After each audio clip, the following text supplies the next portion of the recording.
እግዚአብሔር መልመድ በጣም ከባድ ነው። እግዚአብሔርን መውደድ እንጂ መልመድ ደፋርነት ተገቢ አይደለምና የእግዚአብሔር ጸጋ ሰለቻቸው። ስለለመድ ነው። ትዝ ይላችሁ እንደሆነ ቤተክርስቲያን መምጣት ምእመናን ቤተክርስቲያን አትቅሩ፣ ምእመናን ቤተክርስቲያን አትቅሩ፣ ምእመናን ቤተክርስቲያን አትቅሩ ስንባል ለጠቤት ባለፈው በሽታ መጣና ቤተክርስቲያን እንዳትመጡ ተብሎ ቁጭ አለ ማለት ነው።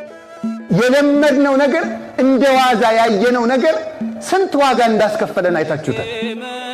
የመድኃኔዓለምን ትንሣኤ እንኳን ቤተ እግዚአብሔር እንዳናከር የከለከለን ደዌ የመጣ መልመድ ነው። ይሁን ሁሉ የቤተ እግዚአብሔርን ጸጋ አልገባና አለ። በዚህ ቤተ ክርስቲያን እኮ ስትመጡ በጋ መድኃኒት ኢየሱስ ክርስቶስ እየተፈተተ ታገኙታላችሁ። ጽዋ መድኃኒት ክርስቶስ እየተቀዳ ታገኙታላችሁ። ነቢያት ከነትንቢት አዝመራቸው ይገኛሉ። ሐዋርያት ከነስብከት ገረዳቸው ይገኛሉ። ሰማዕታት በደማቸው እያበሩ ይገኛሉ።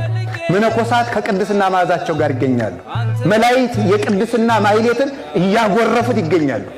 ድንጋይ የምትስሙ ይመስላችኋል? ቤተክርስቲያንን በተሳለምን ጊዜ እኮ ተመልከቱ። ወውእቱ ርእሳ ለቤተክርስቲያን ወንተ ይእቲ ሥጋሁ ይላል ቅዱስ ጳውሎስ። ክርስቶስ የቤተክርስቲያን ራሱ ናት፣ ራሷ ነው፣ እርሷም ደግሞ አካሉ ናት ይላል።